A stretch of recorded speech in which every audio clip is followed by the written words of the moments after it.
welcome on this Thursday where it's still very return to chilly inside the Beltway. I am very glad to be with you. I'm glad I'm not out there driving around the Beltway. Be safe wherever you are in the United States because the show's on from Seattle to the tip of Florida, from Maine all the way down to San Diego. Wherever you find yourself today, hope it's a good Thursday. I want to begin with President Trump at the White House last hour at the press conference announcing the repeal of the endangerment finding for CO2. More on that later, especially with Senator Shelley Capito of West Virginia, chair of the Senate Environmental and Public Works Committee. Here's President Trump at the White House last hour, cut number 14. We have to make a deal, otherwise it's going to be very traumatic. Very traumatic. I don't want that to happen, but we have to make a deal. They should have made a deal the first time, and they got Midnight Hammer instead.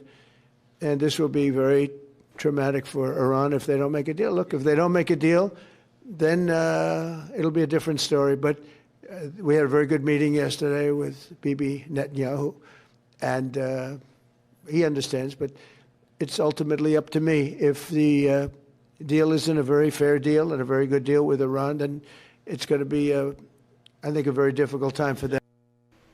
All right, so that's well and concisely put. I wrote about it this morning in Fox News. I want to read that column to you. The title of it is President Donald Trump's Most Important Decision. And I underscore that. Most important decision is coming. One door is marked Truman Reagan, and the other door is marked Carter, Obama, Biden. President Donald Trump has to choose one. Again. And this time the choice will define Trump's place in history.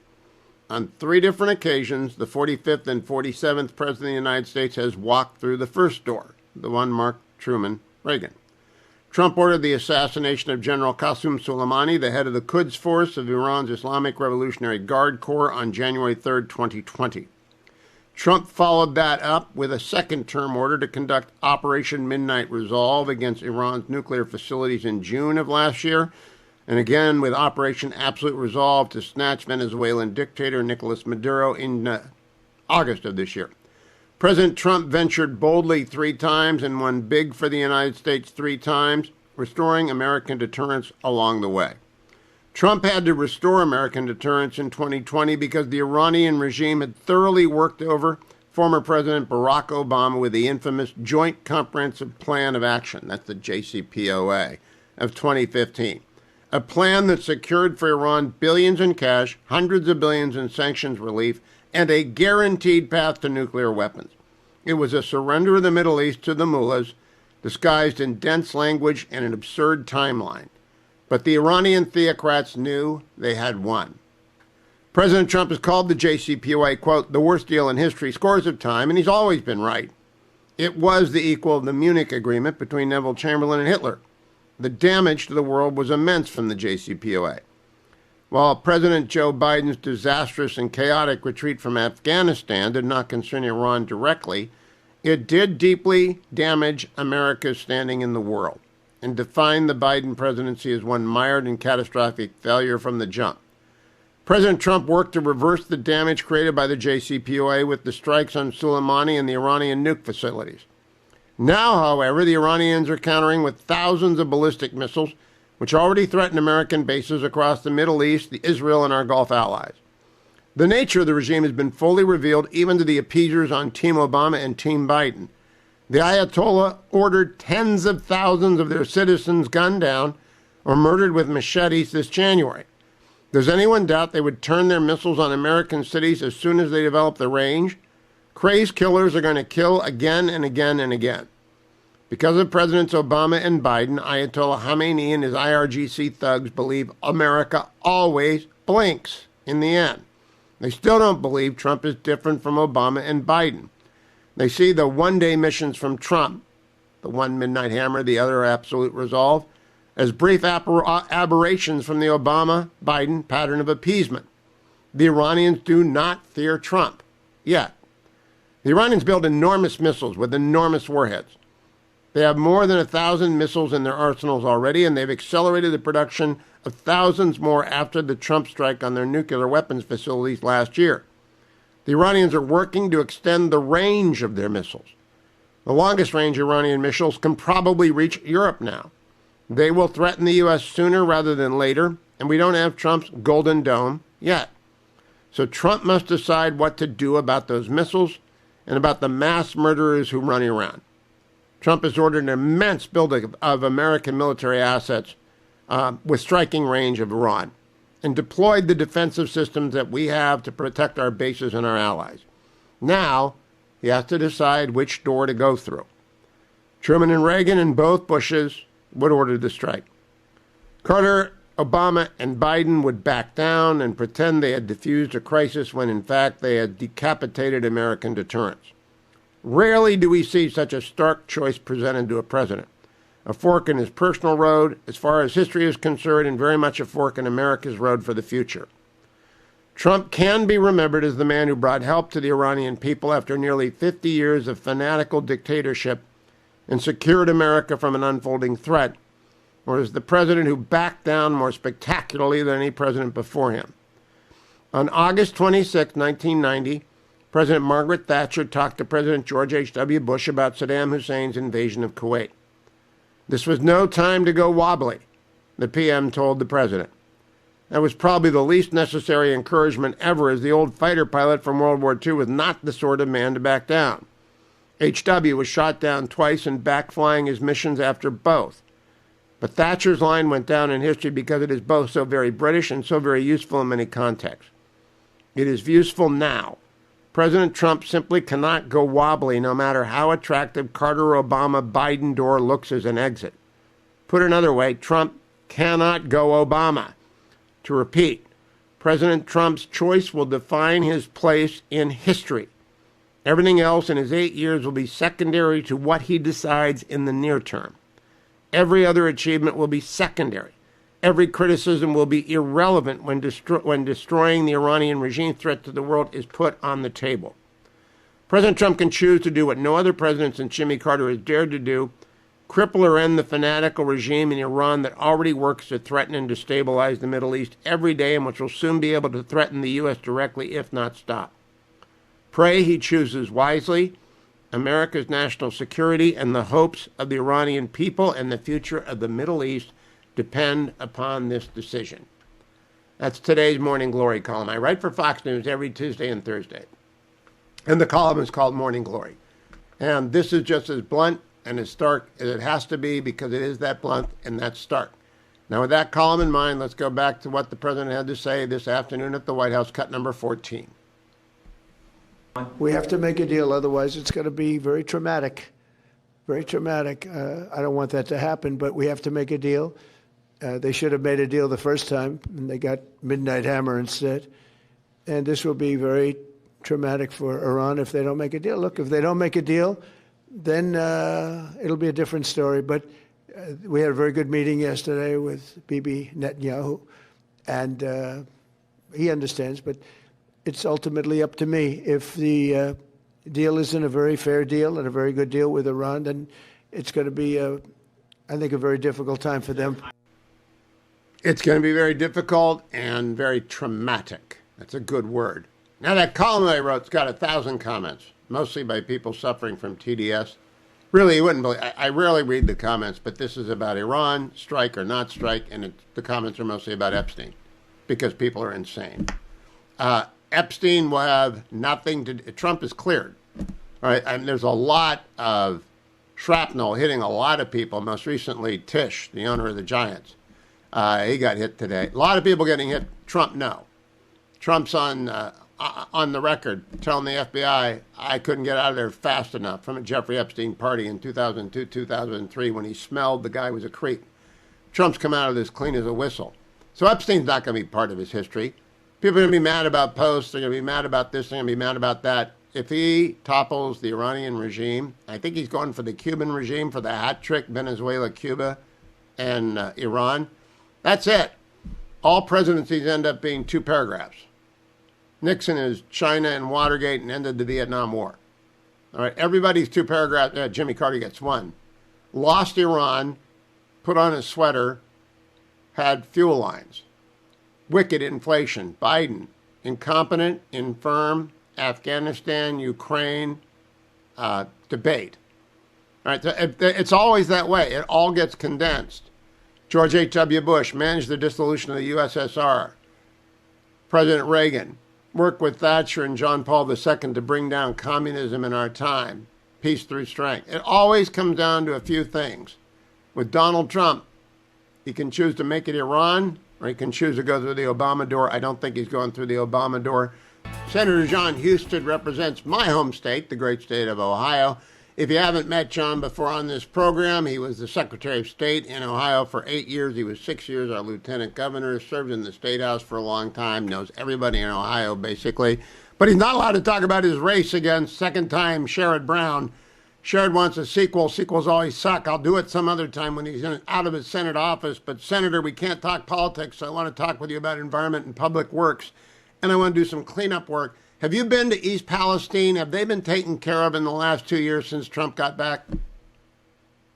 As a matter of fact, I talked with the mayor of East Palestine yesterday, and a lot of good things are happening there since the tragedy of a few years ago.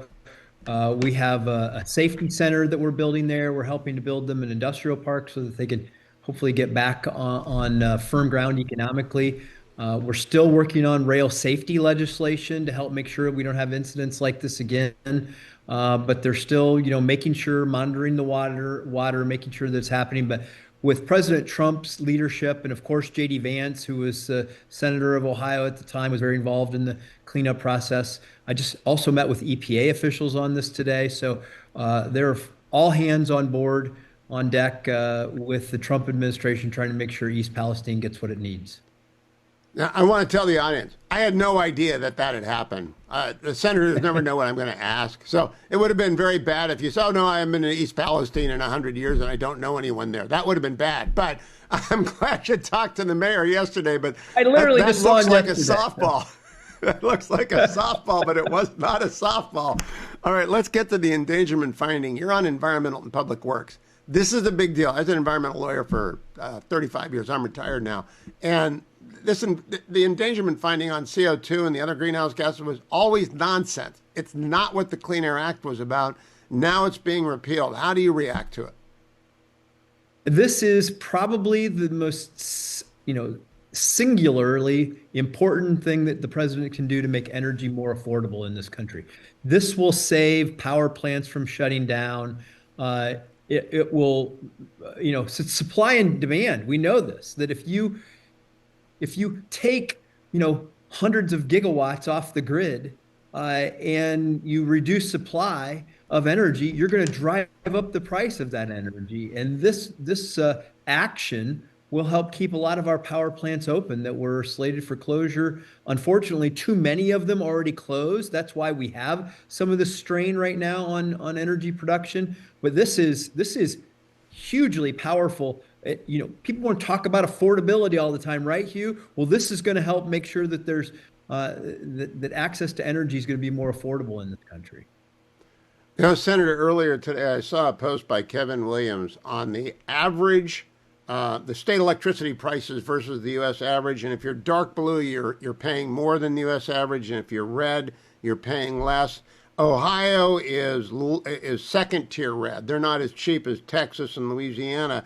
Dark blue is California, Maine, all of New England. Lighter blue is Michigan. Very light blue is Illinois and Pennsylvania. All the blue states are actually blue. They're paying through the nose because they have energy adverse policies. I don't think Ohio's there yet, and I don't think we want to go there. Yeah, well, this will help. Yesterday, we saved. I was at the White House. The president put some money in to help keep some coal plants, to upgrade them, to make them cleaner, to keep them going. But it's because we embraced in Ohio an all of the above strategy. We want coal, we want gas fire, we want nuclear, we want wind, we want solar. Whatever you want to build, you need it all. The blue states said, no, we don't want any fossil fuels. We just want to do this with the wind and solar, and they're paying the consequences for it. They wouldn't allow pipelines to be built, which means that you can't get natural gas, which is the cheapest way to heat in the winter. It is their regulations are costing their citizens through the nose. And it's also making the states terrible places to to build factories. You want to do more made in America? Well, guess what it takes to do more made in America? It takes low cost energy. It requires electricity. You want to make steel, you want to make aluminum. You know how much electricity that requires? You want to make cars, it takes electricity. And so if you drive up the prices, you drive up the cost of making all of those things. AI data centers as well. Now, I know Columbus is a booming area for AI data centers. Are they using natural gas? Are they cogen? What are they doing to power those things? Yeah, a lot of them. I mean, we've really pushed in Ohio, at least they did before I left the lieutenant governor's office, is to have these companies build their own generation so that they're not taking it from the average citizen. And we don't want to drive up prices for the average citizen. So anytime somebody wants to build a data center, that's up to the local community. But we're suggesting to them that they need to make sure that they're building their own supply. And what we have happening in Ohio now is some of these data centers. Meta is going to do this. They're going to build down in Piketon, Ohio, low income, southern Appalachian County. They're going to build 16 small scale nuclear reactors. Two of them are going to be purchased, all the power by Meta. And that's going to add hundreds of jobs in construction and operations and move, towards baseload power that's zero carbon emissions. So you're going to see huge investments in places that welcome huge investments, and that's Ohio. Well, now you are a Dayton guy, Senator, so I'm afraid, are you going to put anything in Warren? We do need some stuff in Warren, and we need the stadium built in Cleveland. Are you helping out up at the stadium? That's not really a federal issue, but you can cheerlead for it. Yeah, well, we got to, we need some highway funding to make sure that we can build the exit ramps and things like that. We got a little bit of that, but yeah, I was just talked to the mayor of Warren a couple weeks ago.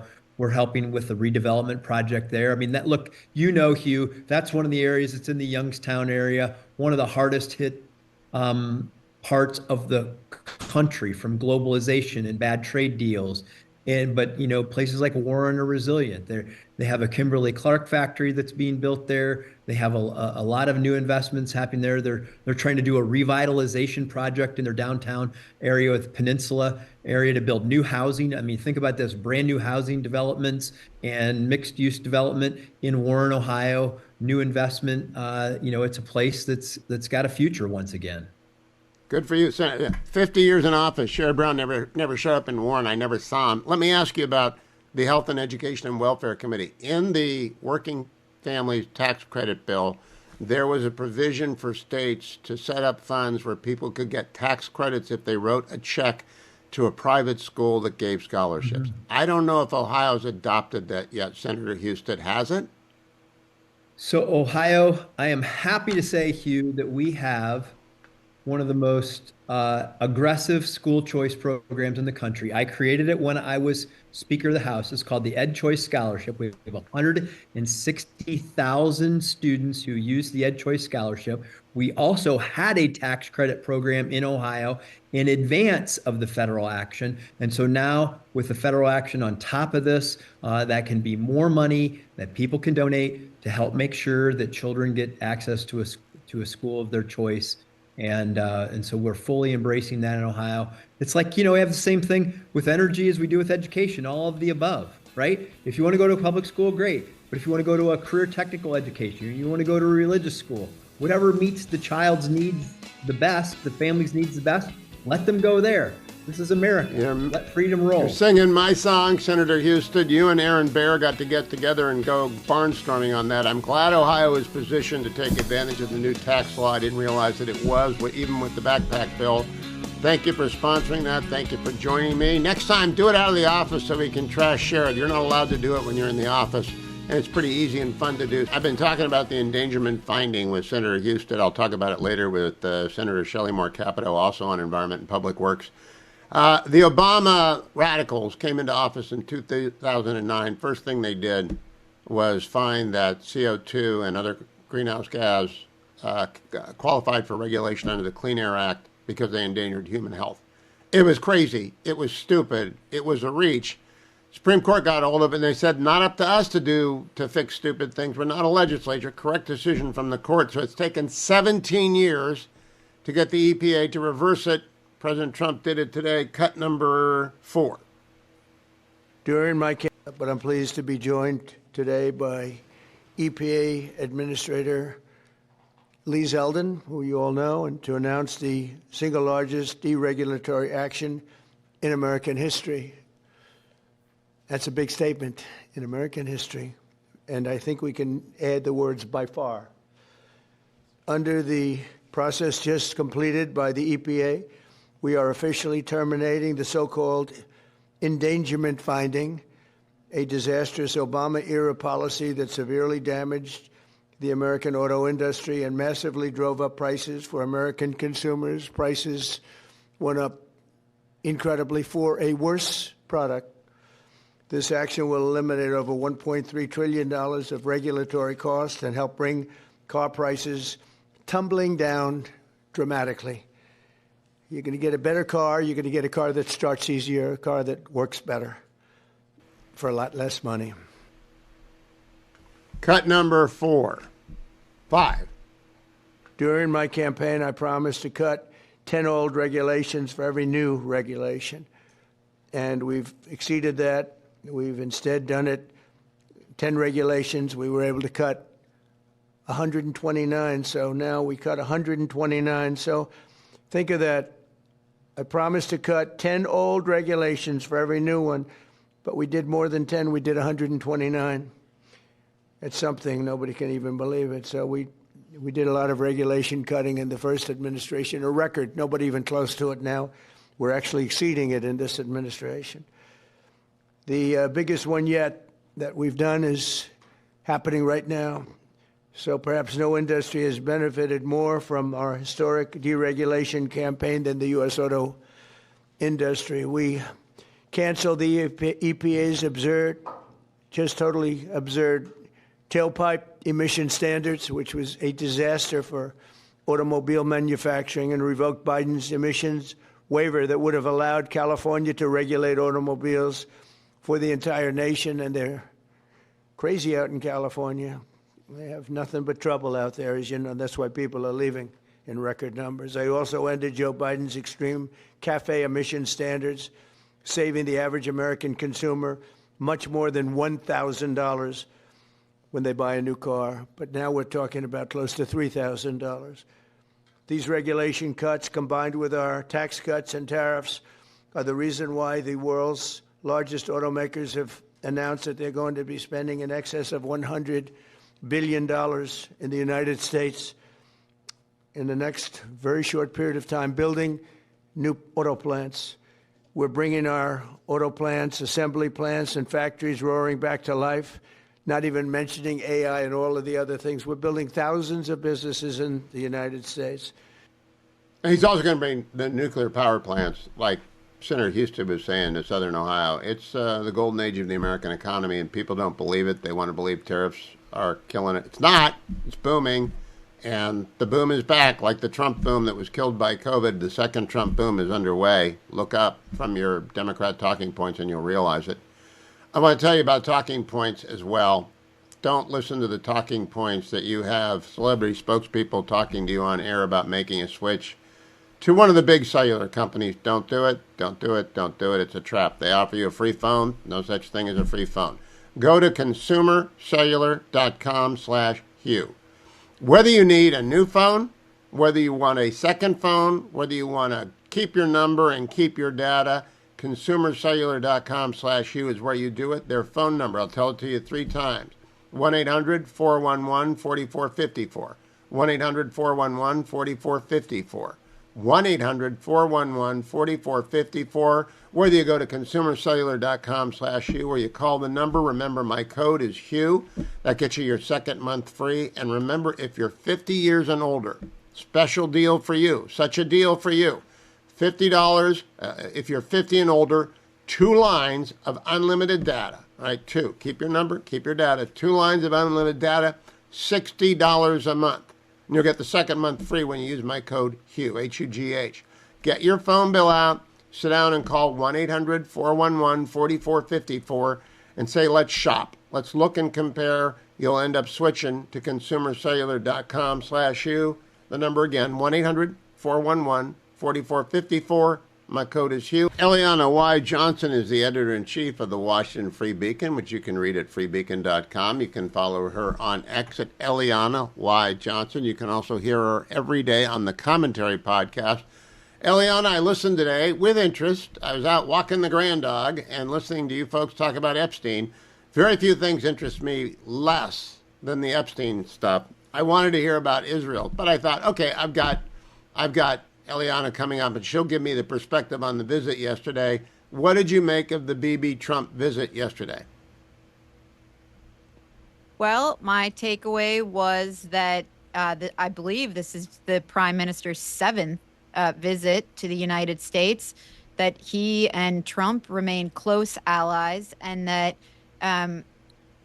the Israeli Prime Minister was pressing the president to ensure that negotiations over ballistic missiles and the funding of terror proxies remain on the table if the president is going to stay at the table. And I presume that they were also talking about what I don't know this, but I presume they were also talking about what forces in the region are in the region and what Iran's capabilities are to retaliate, because it's not just American bases in the region that would be at risk and American servicemen, but we've already seen Iran retaliate directly about Israel, and we've seen Israelis fall. So I presume those were the subjects of their discussions. To me, Eliana, the most important two words describing the meeting were the two words 3 hours. They were together for 3 hours. That is a very long meeting with the President of the United States, covering a lot of ground, and I'm very confident that Iran is going to get struck in the end because they're not going to give up their missiles, and the President has made that a non-negotiable chip. And I have a column in Fox today, Eliana. There are two doors in front of the president. One is marked Truman, Reagan, and the other one is marked Carter, Obama, Biden. Which one? It's coming down to Iran. It's going to be the most important decision of his presidency. Which one do you think he's going to walk through? Well, Hugh, yes, I saw your tweet about this. I think that I think it's a correct way to characterize this. I think the president is acutely aware of this. I think you're right to call attention to the length of the meeting. And I think and hope that this is a matter of if and not when. I think, as we saw with Venezuela, this president likes to demonstrate that he's willing to negotiate before he takes action, and that military action is, in fact, a last resort for him. You recall, it was months of mounting military pressure against Venezuela before he ultimately took action, and also an offer of an off-ramp to Maduro before he was taken out in that daring midnight raid. So I assume he would accept capitulation the way Gaddafi capitulated after the Iraq invasion. He just said, come take all my chemical and nuclear weapons. And we did. It was secret. W did that. He didn't get any credit for that, but they got all the weapons of mass destruction out of Libya before the country descended into chaos. So that was a good thing.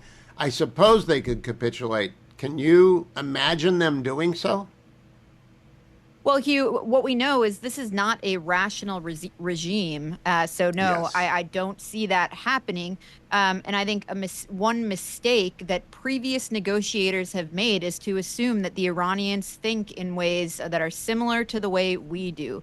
So I don't see, and by the way, they've also assumed that this regime negotiates in good faith. I have no faith that these negotiations will result in any substantive or good faith concessions from these people. And so I don't see any sort of capitulation, and I don't think that it is possible for the Iranians, given the way, given who they are, for them to negotiate their nuclear weapons, their ballistic missiles, or their funding of terror proxies in good faith. Because if they would, they wouldn't be who they are. They'd be a different regime. You've got Adam Credo over there at the Free Beacon. I read everything Adam does, and I'm keeping score of all the crazy stuff the Iranians do. Yesterday, a higher-ranking member of their parliament called the president a yellow dog. They have put out the AI video of sinking the Lincoln.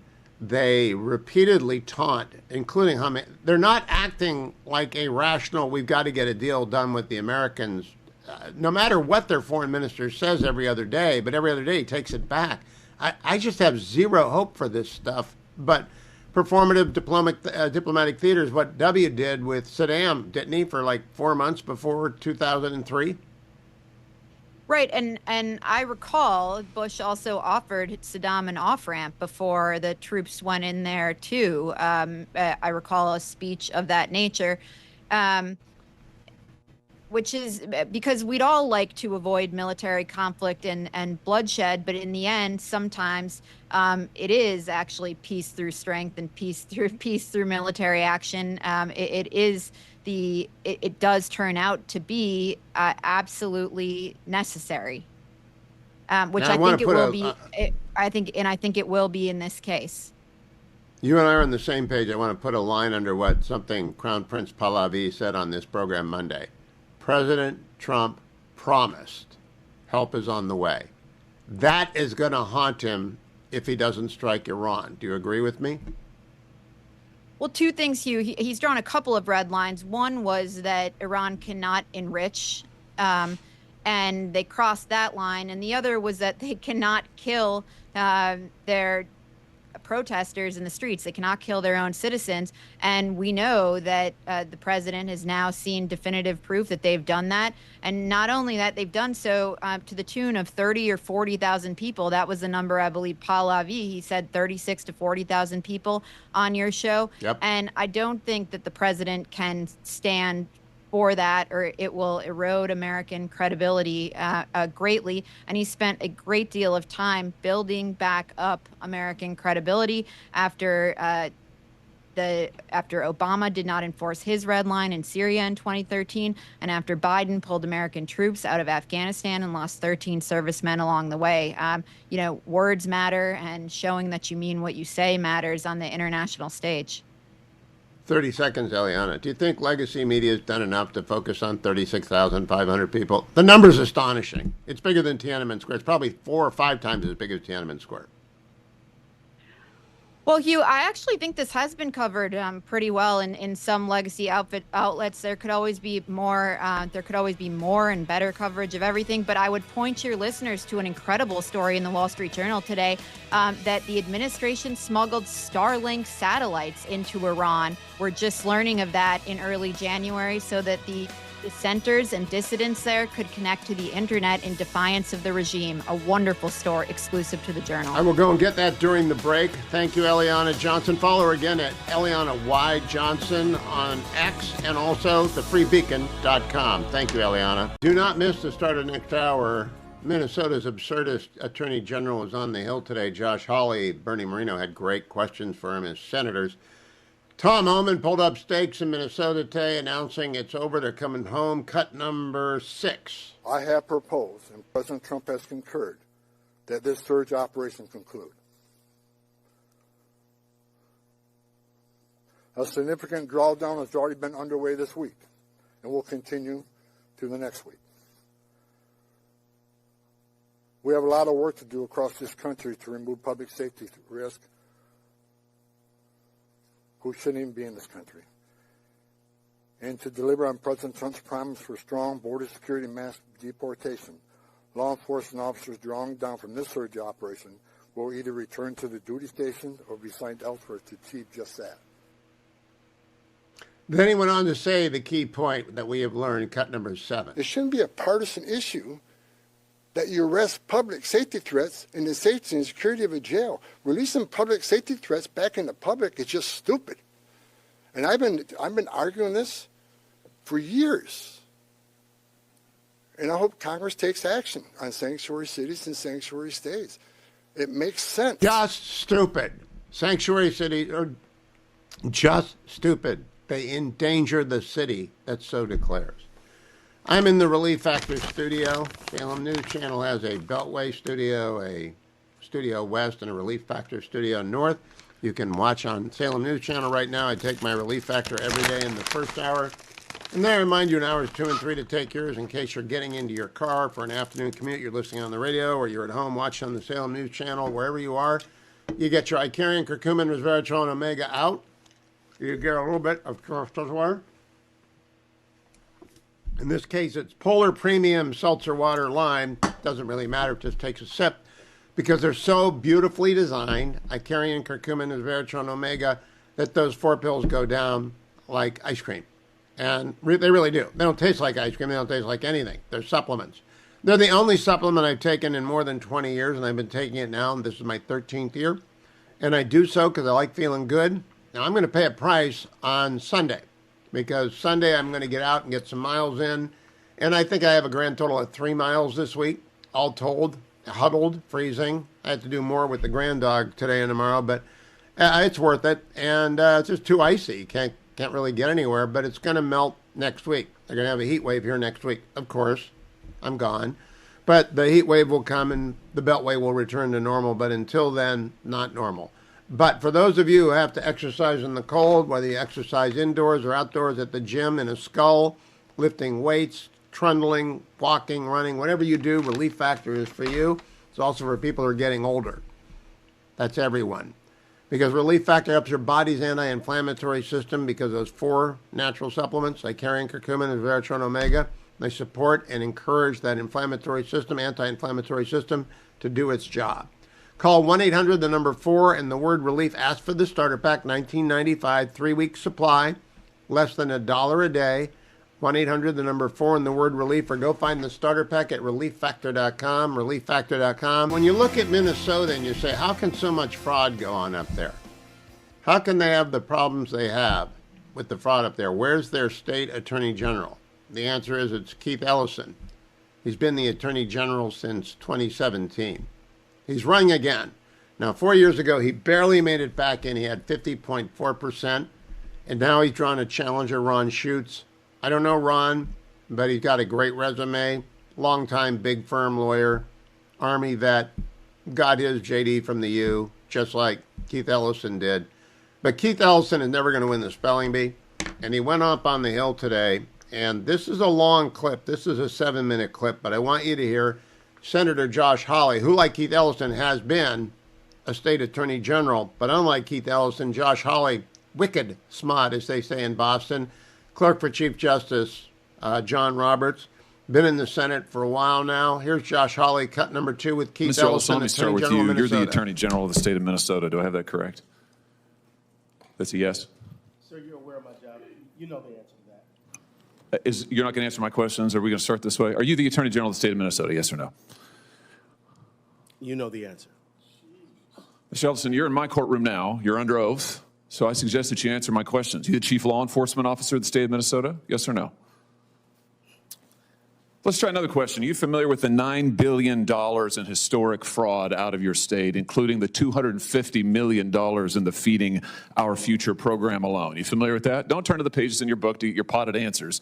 Are you familiar with it? Yes or no? Yes, I am familiar with it. Very familiar, aren't you? Because the people who ran the Feeding Our Futures program came to you in your official office in the state capitol December 11th, 2021, and asked for your help in getting investigators off their backs. They complained to you for upwards of an hour about state investigators going after them, and they begged you to help them, and you agreed to it, amazingly. And we know you did. That's not because true. It's all caught on tape. Yeah, Every single sentence is caught on tape. Here's what you said. Let's take a look. You said, it's not a question. You said to them, send me the names of all these folks who are investigating them. You said to them, send me their names.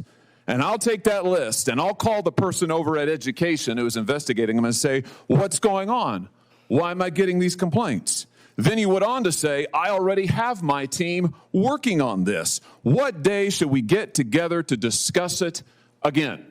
You made pledge after pledge to them. You said, we've got to make sure this guy who's investigating them stops it. You said, you have my attention. I'm concerned about this. You said, let's go fight these people, meaning the people who were investigating the fraud.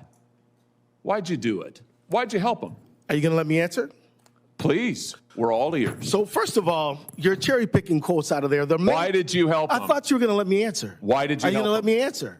Why did you help You them? let me answer, and I'll answer you. Tell the truth, and I'll let you answer. I will tell the truth. Good. Let's do that. That'd be a nice change. Why'd you help them? Now see, Mr. Chairman, I didn't come here to be insulted. I came here voluntarily. You came here for the truth. Let's have it. Why did you help them? The quotes are here. They're in black and white, and every member of this audience can listen to the recording. It's 54 minutes long. It's all in public. You can Google it right now and listen to it. And listen to it all. Why'd you help them? First of all, I didn't help them. You did help them. No, I did not. I certainly didn't. You're saying you didn't do anything for them. You didn't. Well, wait a minute. I already have my team working on this again. That's not you? I have my team assisted with the information that led to the prosecution and conviction of these people. No, you didn't. You didn't lift a finger to prosecute them. No, you did not. You didn't lift a finger to prosecute them. Federal prosecution. You had, BS. You had whistleblowers come to you as early as 2019. You're the one talking BS. Hey, listen, it's my time. Doesn't know what you're talking about, sir. No, sir. You now have encountered the truth and you don't like it. Why'd you take their money? Why'd you take their money? I didn't. You took $10,000. No, that's a false statement. $10,000 9 days after the meeting. False statement. You took $10,000. Here's what happened. They went to your office. They solicited money from you. They solicited help from you. That's also wrong. They came to your office. It was your official office. You met with them for 54 minutes. No, they didn't. They asked you for help. You pledged it to them, and they talked repeatedly about money. In fact, it's all they talked about. That's a lie. Money, money, money, money. They said, we will put our dollars in the right place. We will support candidates that will fight to protect our interests. You replied, that's right. They said, if you are secure in your donor base and secure in your power base, you can act the way you want. You replied, money is freedom. They said the amount of money circulating, I'm reading the transcript, the amount of money circulating in our community today is powerful, and we haven't realizing it in a meaningful way. And you said, give me the specifics. And 9 days later, you took $10,000 from people who were then indicted. It's in your reports. Why'd you do it? Sir, was it worth it? You know what? This is a theatrical performance. This is the truth. This is what accountability looks like, of which you've had none. You helped fraudsters defraud your state and this government of $9 billion, and you got a fat campaign contribution out of it. You ought to be indicted. True. Well, that's the truth. I think we've made the point. Let's keep the tenor just for the record. I'll ask how I want to. He's lying, and that's the truth. Oh no, this is all on the record, sir. Did you bother Did you bother to investigate where the money that you facilitated their fraud for, where it went?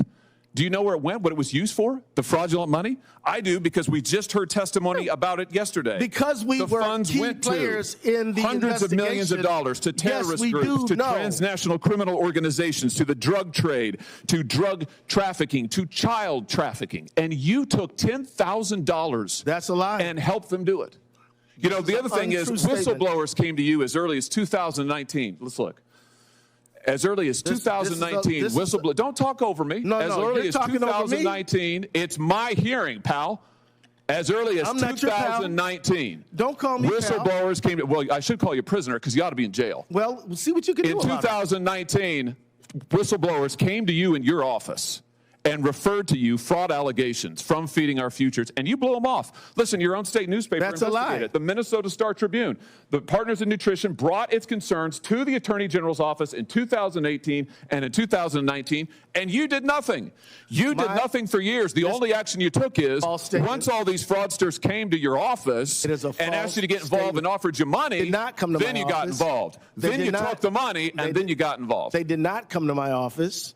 You're completely wrong about that. You met with them I did not take anybody's money. Minutes, and you took $10,000, and they also gave your family money. They gave your family thousands of dollars in campaign contributions in addition to what they gave false you. Statement. Let's put this is completely untrue. The New York Post. Yeah, we know the New York Post. Minnesota Keith Ellison, AG, accepted campaign donations from individuals linked to the $250 million COVID fraud scheme after they were in your office. The donations came on December 20th. Sir, you met with them on December the 11th, and on January 20th, the FBI knocked over their headquarters. No. That's the sequence of events here. No, it's not. You've been right at the center of this fraud thing from the beginning, and you've enabled it. And, sir, the false you should resign. And, sir, you should resign. I was thinking the same. Did not go well for Attorney General Ellison, and it got worse. Here's Ohio Senator Bernie Moreno, cut number 1. To the country illegally, or you overstay a visa, should you be deported?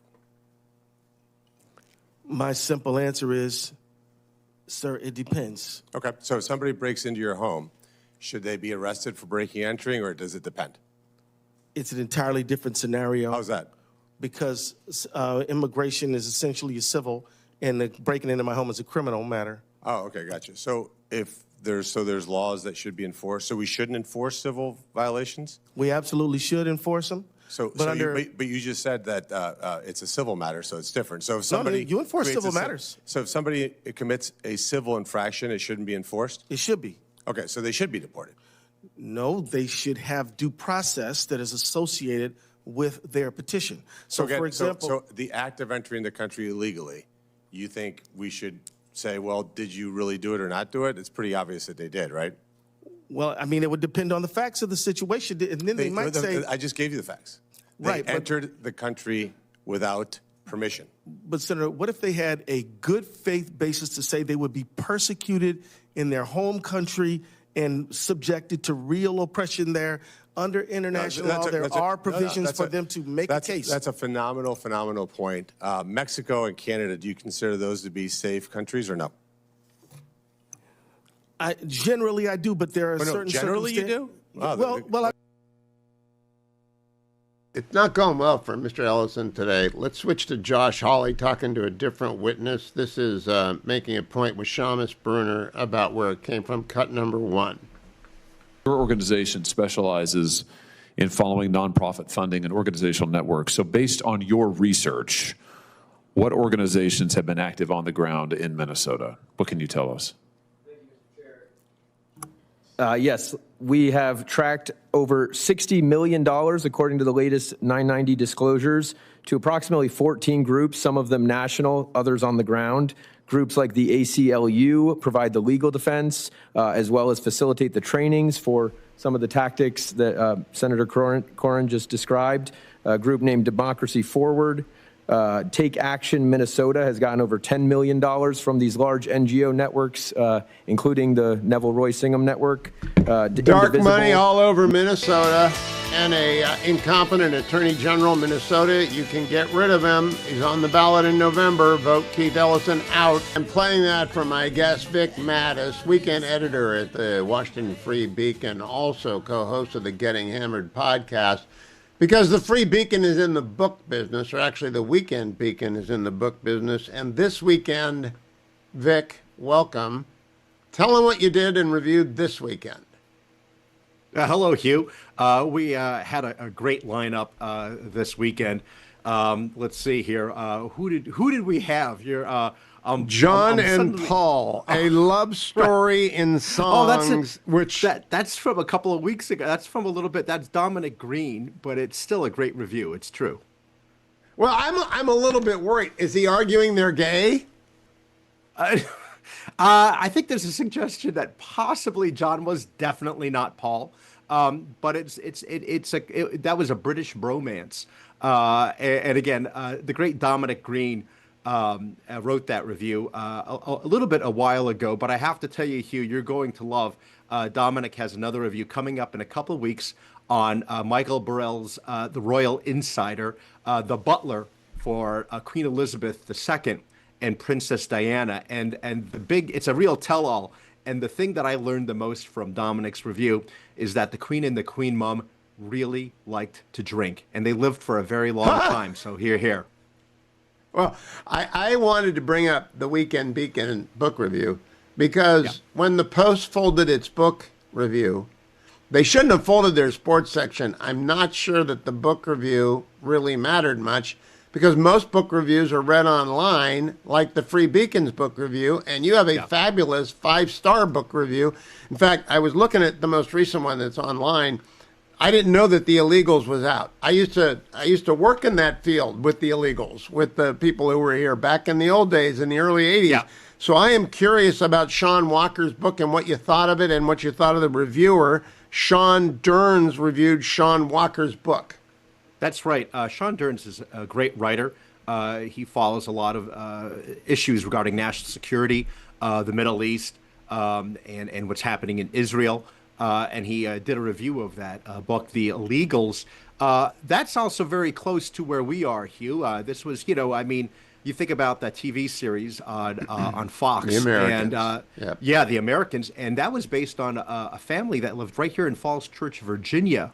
And so, I mean, it's alarming stuff. I mean, a lot of these people did make their way out. And again, similar to what Sean Dernst did, Ruel Gerecht, also in the Weekend Beacon, had written about Aldrich Ames after he passed. And there's an interesting commonality in all this, which is the spies who do the most damage, whether it be to the Soviet Union or to the United States, like Mitrokhin, for example. Harvey Clay reviewed a book on Mitrokhin, who did a lot of damage to the KGB. The one thing they all have in common is they're disgruntled. It's not that they love the other country so much, or they despise their own country's ideology, or they needed the money per se. A lot of it is that they felt unappreciated, unloved, disgruntled. They're working in a basement somewhere. I mean, this was the same case with, I mean, there was a similarity with Robert Hansen as well. But certainly in these cases, that's hard to find because you have a lot Robert of people Hansen who are was in it for generally the unhappy. money, though. Yeah, Robert Hansen was in the money for the money. And the Walkers mixed motive. Let me ask you something, Vic. First of all, I have a book for you to recommend. I have a book to recommend to you for reviewing by my friend Ross Green, who's a PhD who writes about kids in school. It's called The Kids Who Aren't Okay. And he may be the leading guy about kids who are the system doesn't know what to do with them, so they end up beating them up, restraining them, giving them medication. They don't have to do that to the kids who aren't okay. But then I want to ask, would you start recommending for people my age what we ought to watch? I just saw something about a 1979 version of Tinker Tailor Soldier Spy, which I entirely missed, that is back in circulation. Do you handle that over at the Weekend Beacon? Yeah, from time to time we have contributors like Michael Rosen over at AEI, and certainly John Podhoretz, who would review movies for us. They would always come and tell us, things to check out, TV series and movies that are very interesting. Tinker Tailor is a great series. Do not watch the movie. That is extremely complicated, at least for somebody like myself.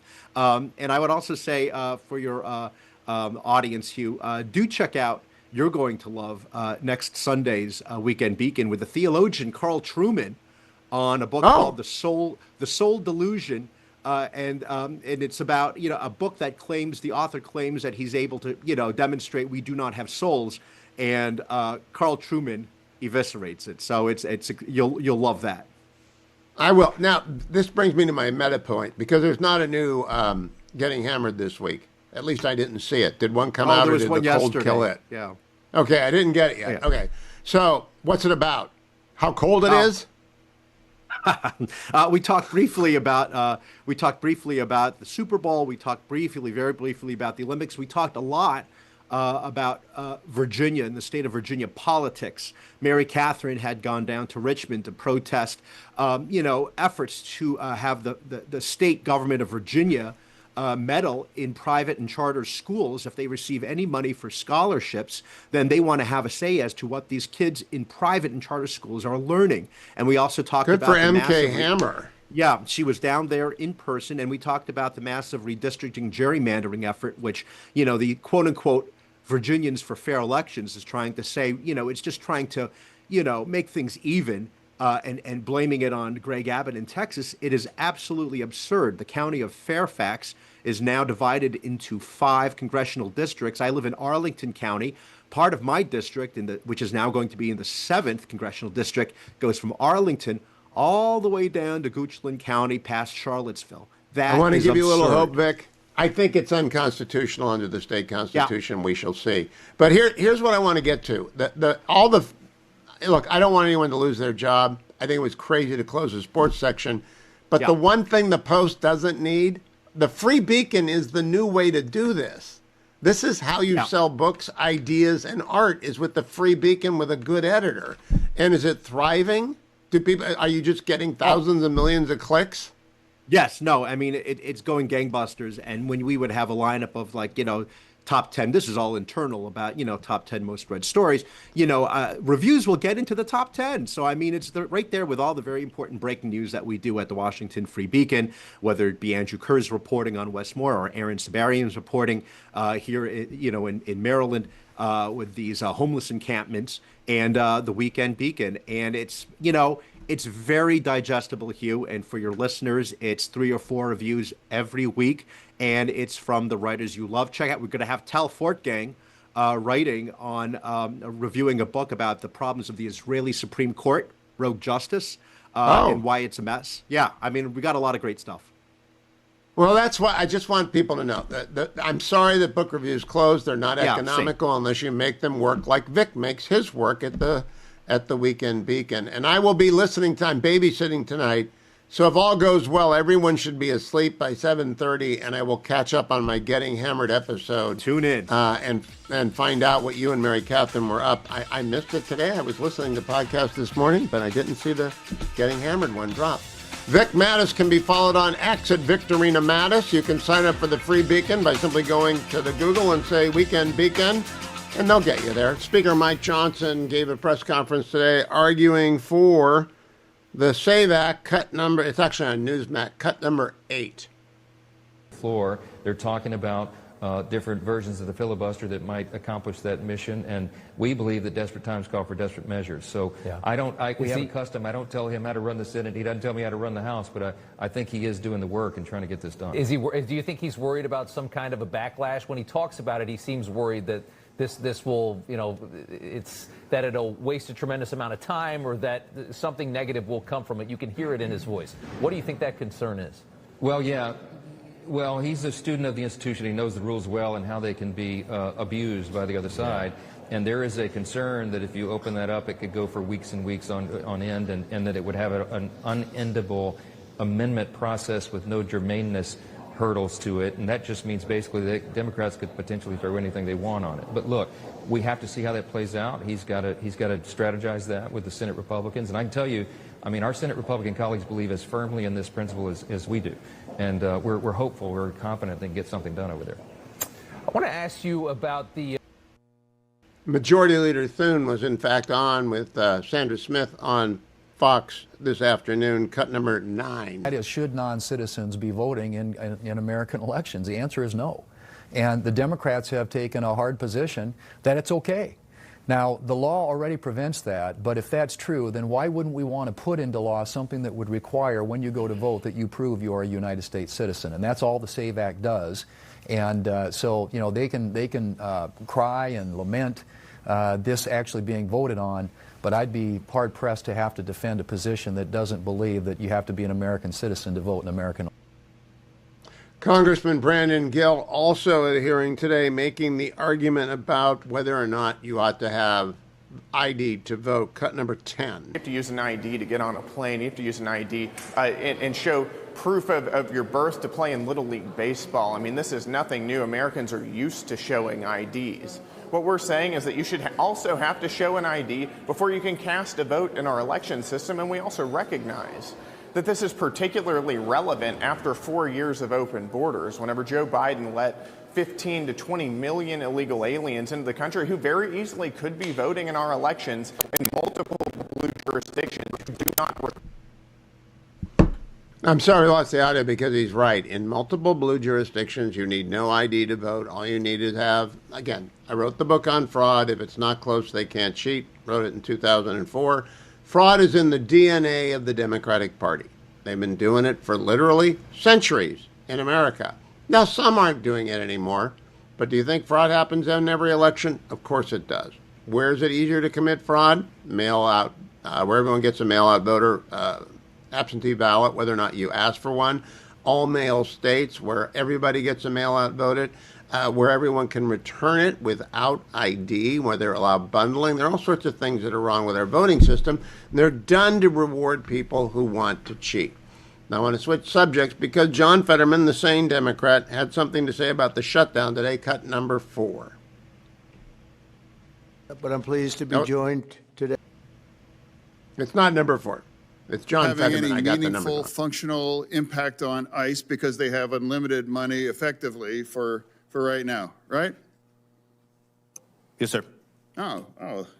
So you're going to punish all of these other parts, the very important parts of our government, TSA, Coast Guard, FEMA, and cybersecurity. that's what kind of a statement if we announce to our enemies, like, well, our cybersecurity agency, now we're going to be shut down. If I really want to make a move, that probably makes it better. And then, so is that a accurate statement? It's a fair assessment, sir. Yes, sir. Okay. So now here I am. Here I am, a Democrat, and I think I ran the whole gamut. You know, I met with Secretary Noem, and I've always treated her with respect.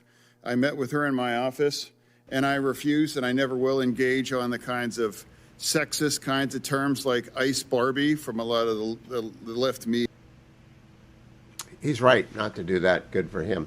I'm in the Relief Factor studio. I want to remind you every single day, no matter what, if you're watching on the Salem News Channel, I'm in the Relief Factor studio, and I do not want you to forget that because they make it possible for me, no matter whether I'm on the West Coast or the East Coast. But I do want to note that there's ice here everywhere, and I got to go driving tonight. So I'm asking for your prayers, A, to get to the car, and then B, to drive and pilot the car successfully. It's been a while since my Ohio driving skills were called into play, so I'm taking the Relief Factor with me in the car. We have to make a deal, otherwise it's going to be very traumatic. Very traumatic. I don't want that to happen, but we have to make a deal. They should have made a deal the first time, and they got Midnight Hammer instead. And this will be very traumatic for Iran if they don't make a deal. Look, if they don't make a deal, then it'll be a different story. But we had a very good meeting yesterday with Bibi Netanyahu, and he understands, but it's ultimately up to me. If the deal isn't a very fair deal and a very good deal with Iran, then it's going to be, I think, a very difficult time for them. Welcome back, America. I'm Hugh Hewitt, joined by Josh Kraushaar, editor of Jewish Insider. Josh, what'd you make of yesterday's meeting, the president's comment today? Yeah, reading between the lines, between the president's public comments this afternoon, also the Israeli prime minister's comments as he left Washington, it doesn't look like there's going to be any imminent military action. In fact, it feels like there's a lot of delay. We see U.S. military assets moving into the region, but based on Trump's comments asking for more time to conduct diplomacy, which seems to be going nowhere. It doesn't seem like the Iranians want to play any ball at all based on their comments. And Netanyahu repeating what the president said, which is unlike sort of the Netanyahu view of Iran, and saying that he supports Trump's efforts at continuing to talk with the Iranian regime. It does seem like that is the preference for the White House, at least at the moment, and I don't expect any military action in the near future. Now, Josh, my position is I can't assess this until it's over, because I had no idea, based on past Trump actions. He hit with Midnight Hammer in the middle of negotiations. Nobody was looking at Venezuela when he went and got Maduro. So I have no idea what's going to happen. But if the Lincoln sails away, absent being replaced by the H.W. Bush, I'm going to think Trump blinked and went through the Obama-Carter-Biden door instead of through the Truman-Reagan door. Is that when we can judge this, only when it's over? I think that's right. He set the red line himself. I think part of the problem for the White House is Trump made that strong statement as thousands and thousands of Iranian civilians were being slaughtered in the streets of the country, and Trump said help is on the way, and that he didn't have to draw that red line. He didn't have to draw that reaction. He did. There was a presumption that the U.S. would be responding in turn at some point. But it does seem like with the flurry of diplomacy that really hasn't gone anywhere, including the meeting last Friday in Oman, the Iranians continuing to string the U.S. Diplomats along and almost bragging about it when they talk about this internally, that this is part of the strategy to delay, not and to kind of offer these faux fig leaves and not to actually offer any real concessions. It does feel like Trump is okay with just indefinitely postponing any decision-making against Iran, and I think he maybe will realize he didn't want to actually go through with what he posted on Truth Social, but he's trying to figure out a way to kind of save some face. And I think you're right, Hugh. It has very serious consequences. If Iran doesn't feel like we are going to do what we say we're going to do, that has very significant global consequences. I think it'll haunt his presidency, and it will haunt him in the history books if, in fact, either they don't capitulate or he doesn't strike. They can capitulate. Gaddafi capitulated in 2003, and we didn't know about it. Said, come get the chemical and the nuclear weapons. And we did that over the course of 6 months. Nobody knew about it. That was a big win for W. Nobody knows that it happened, though, Josh, because it was done in secret. The books that were written about it 3 years later, the world moves on. They didn't know about it. We were in the middle of the surge. They didn't care about it. But it's possible for Iran to capitulate. I just don't think there's a chance of them doing it. If they don't capitulate, you got to hammer them. And I mean really hammer them, because 35,000 people are dead. Now, they're not dead because of Trump. They're not dead because the Crown Prince said march. The demonstration started sua sponte in December. Trump, I think, was trying to protect them by saying help is on the way, to make the regime think twice. But he did say help is on the way. You can't erase that. That's a red line. That's a red line as much as Obama's is, isn't it? Absolutely. And, look, the image, we saw those, the beginning of the crackdown in Iran, just the brutal slaughter. We saw those images as the internet still was up in Iran. And there was a certain momentum, just just political pressure for the U.S. to do something, to respond. And I think Trump did so with his comments, with his help is on the way comments. Iran then cut off the internet. We couldn't see the images. We couldn't see the video of what was happening. And it lessened the international pressure, perhaps. And ever since then, it does feel like we've been in this waiting game, maybe even a stall. I mean, to the administration's credit, they've been moving military assets in the region. They've been continuing to say that military force is indeed an option. But the longer this goes on, and the more comments, when you read between the lines from both the president today, J.D. Vance also made similar comments that he prefers diplomacy, that they're hoping that the diplomacy can lead somewhere, even though the Iranians have been stringing this administration along lately. It makes you wonder, whether this is really just it's kind of a kabuki play, and hoping to extend this indefinitely. That won't work for history or for the public. Trump put the missiles on the table yesterday. He said, no nukes, no missiles. And that is very clear, Josh. That was the second time he's done that. And he did do a number of work, keep marching. He did encourage the protesters. So I think he has to act if they don't capitulate. And I don't think they're going to capitulate. So I think he has to act. Do you think he will? I think it's still very possible, but I don't think it's at all in the near future. And look, you mentioned Venezuela, Hugh, and that was a surprise. Trump taking out Maduro and deporting him, or bringing him here for justice in this country. But there's also a lot of frustration about the Venezuela policy, in that he seems to be enamored with this communist lackey under Maduro, rather than trying to get elections and get democracy and get economic markets back in Venezuela again. It seems like they're content to have another communist Marxist dictator in charge, and that's disappointing a lot of people who were very encouraged with the. I think it's working. I actually think it's working in Venezuela. We don't have a timetable to elections, but we had elections in Gaza, and look what that got us. I mean, it takes a while. This is this is where I go back and forth. No, I mean, you're right. I mean, I think we learned from Iraq, we learned from the Middle East that you can't just say democracy and expect a country to become a Jeffersonian liberal country overnight. But there was an opposition leader who certainly won the Nobel Peace Prize, in Machado, who has really reached out to this administration, talked to Trump directly, and he doesn't seem to be listening to her advice. So I'm not sure where. But the oil is going to Israel and not to Cuba. I'm kind of a realpolitik guy here. I do want him to hit Iran, though, but at the timing that is best recommended to him by the military. Josh, I'll probably be asking you the same question for the next 20 weeks, and that's okay, provided at the end the regime is shattered and hammered. Josh Kraushaar, follow him on X at Josh Kraushaar. Read him at Jewish Insider. Coming up next hour, Senator Langford, Senator Shelley Capito. They're from Oklahoma and West Virginia, respectively.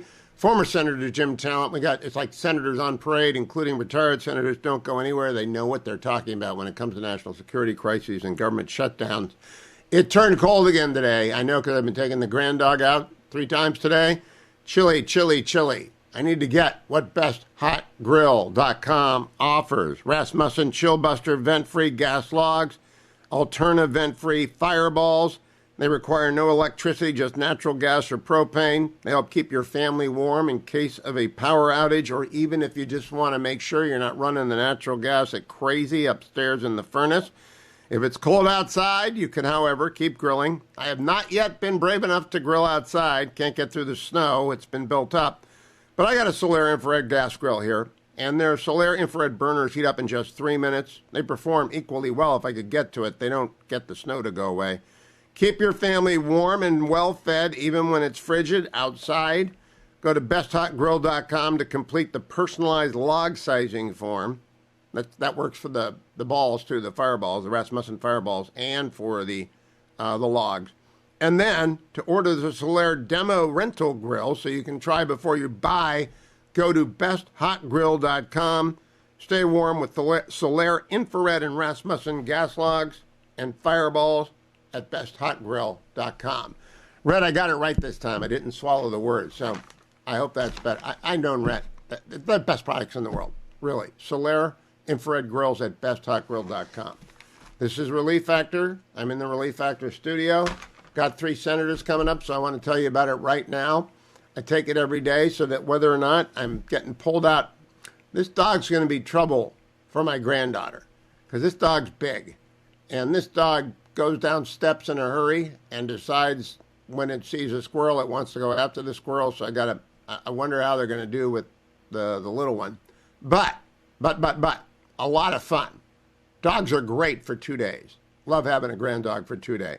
But Relief Factor comes in handy. Different kind of stuff. And then I got grandkids tonight, babysitting, all sorts of different moves tonight. It's like tumbling for grandparents. And that's fine. I'm looking for it.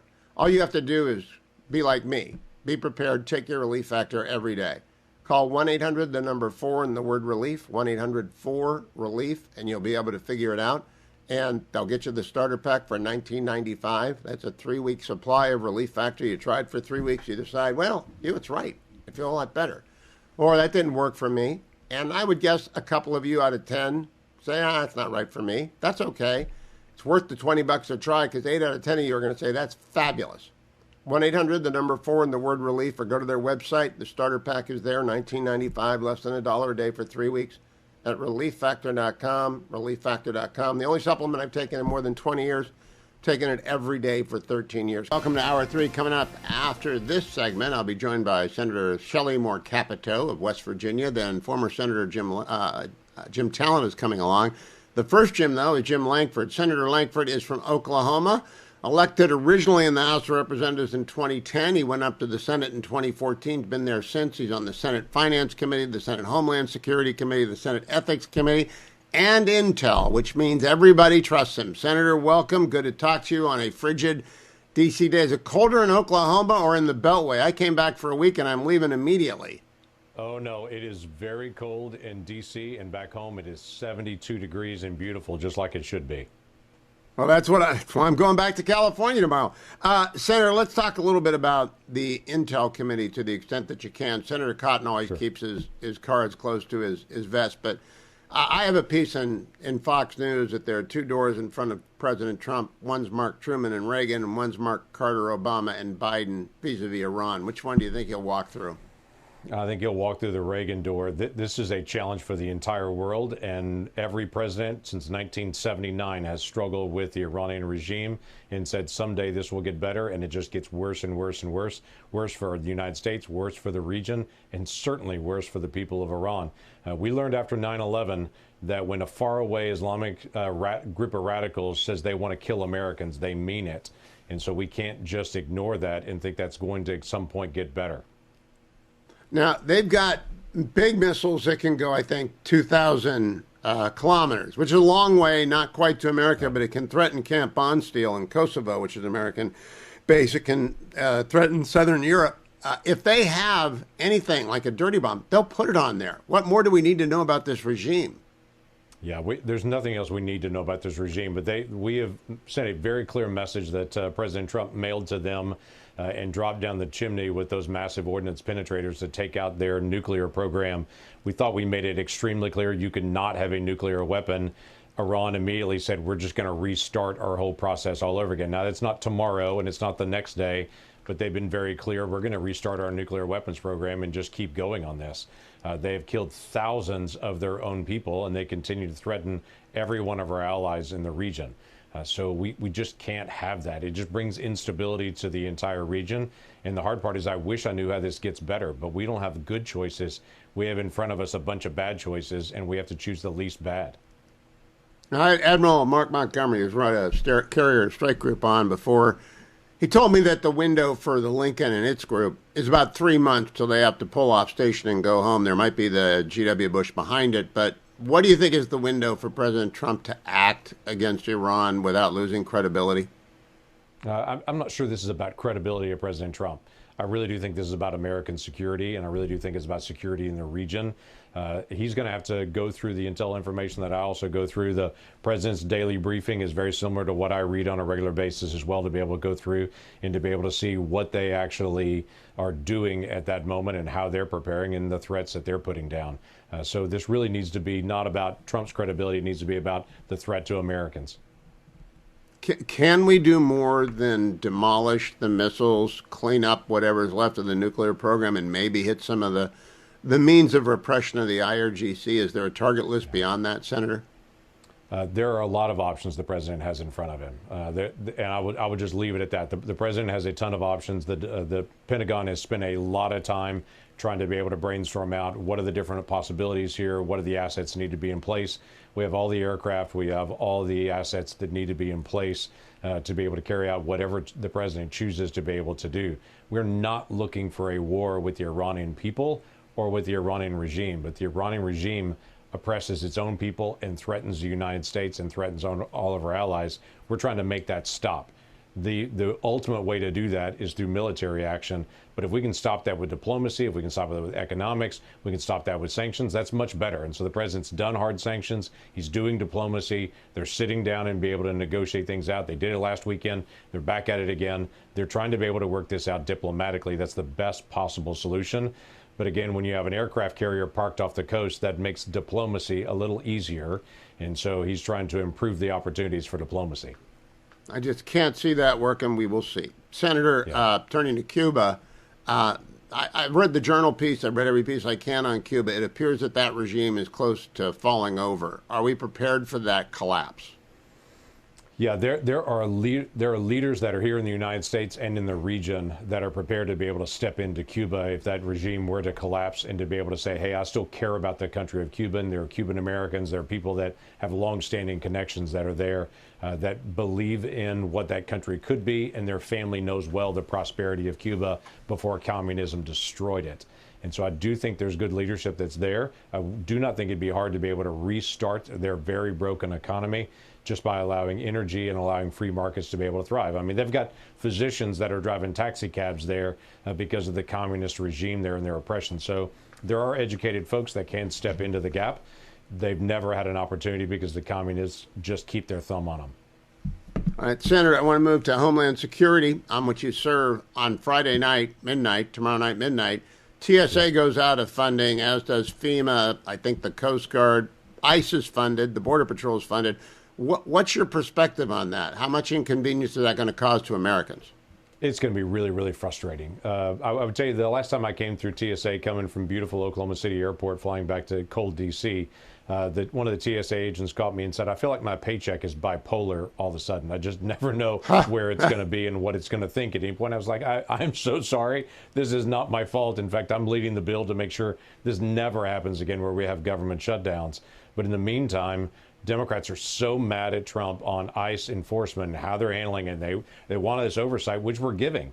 We were already just as enthusiastic about doing oversight. We got a tragedy that occurred that in Minnesota. It requires a full investigation. We had a very robust hearing on it with folks from Minnesota today, folks from ICE, from CBP that were there to be able to talk through all the issues. We're getting a lot of documents. FBI is doing it. Professional integrity is doing their own research. We're investigating all of that. In the meantime, we're already on board with body-worn cameras. We'd already agreed on that. We'd already agreed on de-escalation training to be able to work on techniques to be able to help. Those are things that are nonpartisan issues that law enforcement wants, we want on it. Democrats, what they're looking for now is irrational. They want a sanctuary country. They keep saying we want to have judicial warrants, which that sounds good to people that don't know how the system actually works. Judicial warrants only are allowable for a very small sliver of people who are illegally present here and also commit a federal additional recent crime. So murder, rape, child molestation, all those things, DUIs, they wouldn't count. Those are state crimes. Those folks would not be allowed to be able to be deported because they couldn't get the warrant for it. So careful what you hear from Democrats saying we're wanting all judicial warrants. What they're really saying is we can't go after any of the criminal illegals that are here from a state crime. So we're pushing back hard on that, saying absolutely not. That's not even rational to be able to do that. And right now, the Democrats, then their response is, then we won't fund FEMA, we won't fund Coast Guard, we won't fund TSA, we won't fund cybersecurity, we won't fund Secret Service. I mean, all of those things are all wrapped up. And when you talk about CBP, they think about border enforcement, but CBP is also inspecting every package, all the fruits and vegetables that come across the border from Mexico. So if you like guacamole, okay, that's part of this. That has got to do all the inspections and things with it. So it's very, very frustrating to be able to see what Democrats are doing in their overreaction. Yeah, it is. I hope it catches up with him in November. I want to close, Senator, by asking, I got a note for the record that the finest avocados in the world come from Fallbrook, or I won't be able to talk to my wife when I get home. Come on. I want to now say, I want to ask you about, are you taking a victory lap as chair of finance or member of finance? Because the working class tax cuts has worked. Look at those GDP numbers. Look at the employment. Do people know how well it's worked? They're learning it. It's been interesting. I had somebody ask me earlier today, what's the response back home? And I laughed. I said, you know what? In the past, when an omnibus spending bill is passed, the longer it sits out there, the more it smells bad. And people find out more that's in it and they don't like it.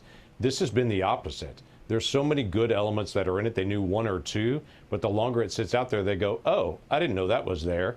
I talked to Tom Cotton, who you mentioned earlier on. He was talking to some folks in Arkansas last week. He said, and he started talking about the charitable giving, saying that if you give as a family to charitable giving, you can write up to $2,000 off on your taxes. And people go, where did that come from?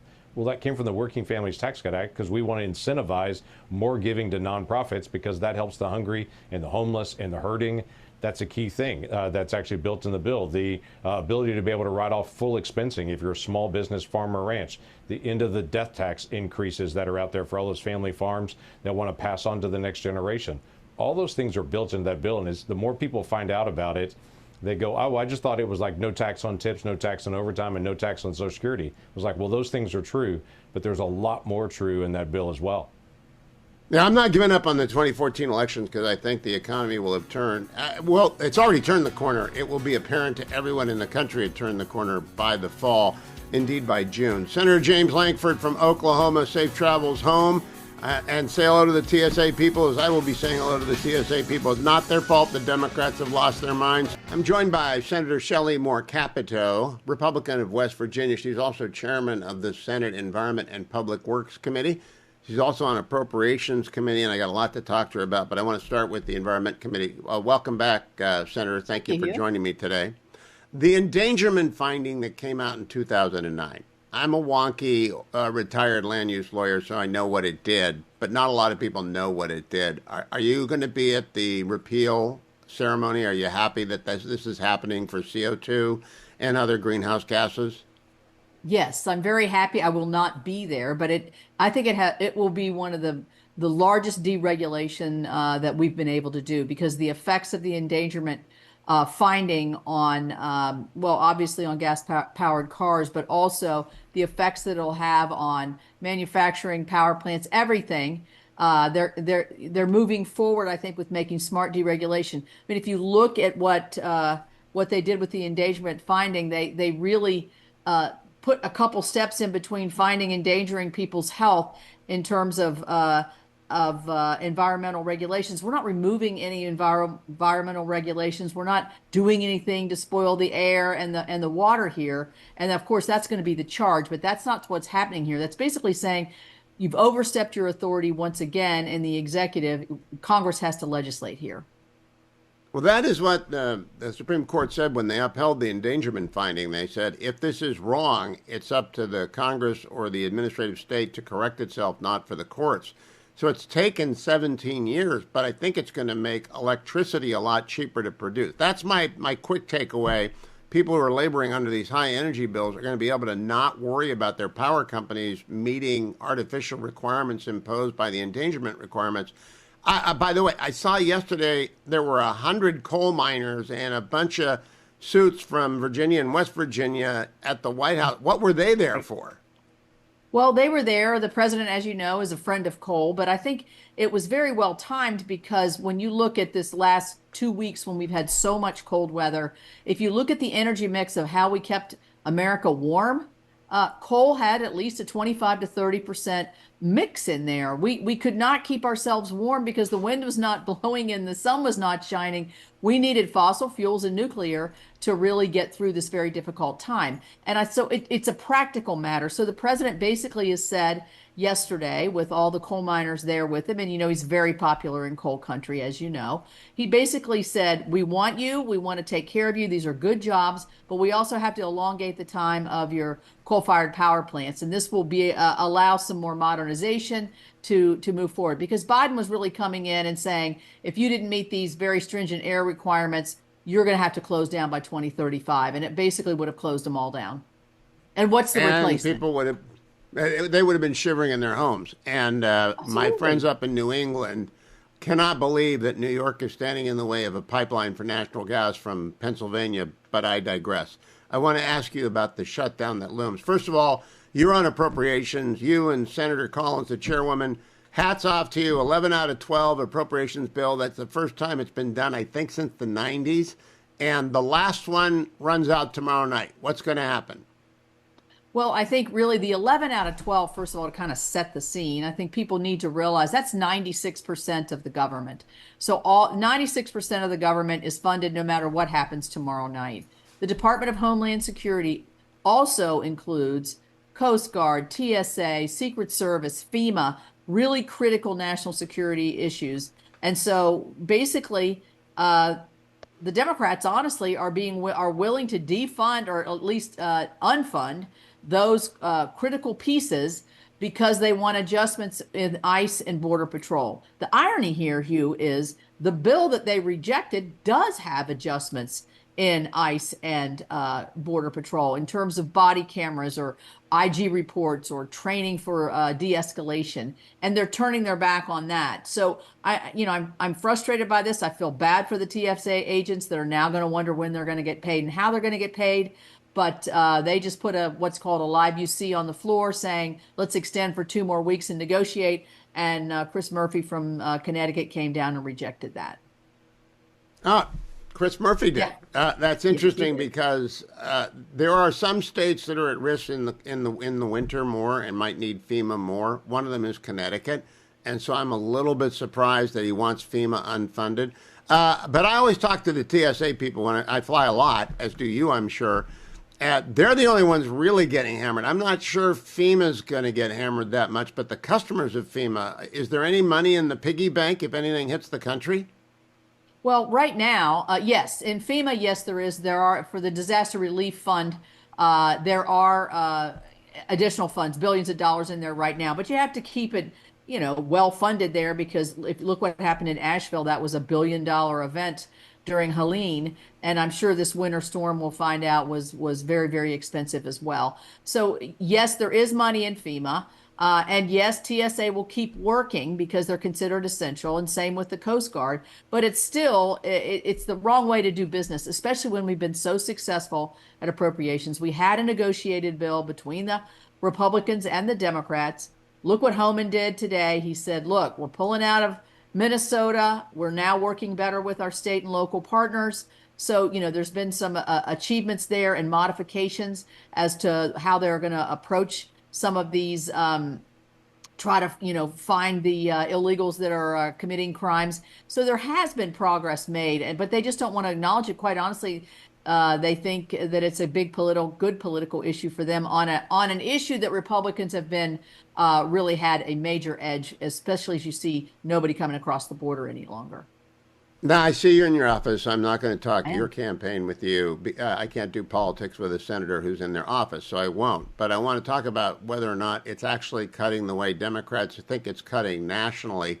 I don't know how people feel about Minnesota, but I think they wanted the border closed. And I think they want the border continue closed. And they want the TSA funded, and they want FEMA funded.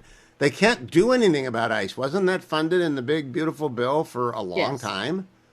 Yes, in the well, I'm calling it the working families tax cut, but the big beautiful bill, yes, has enough funding for 4 years for ICE and for Border Patrol. So it won't affect those agents. It won't affect their ability to do their job. The American people want the borders closed. They want the drug trafficking stopped. They want the murders and killings of illegals who are here unaccounted for to be not just imprisoned, but deported out of this country back to their home countries. The president said he was going to do that, and he's doing that. I do believe that the American people are very supportive of what the president has done.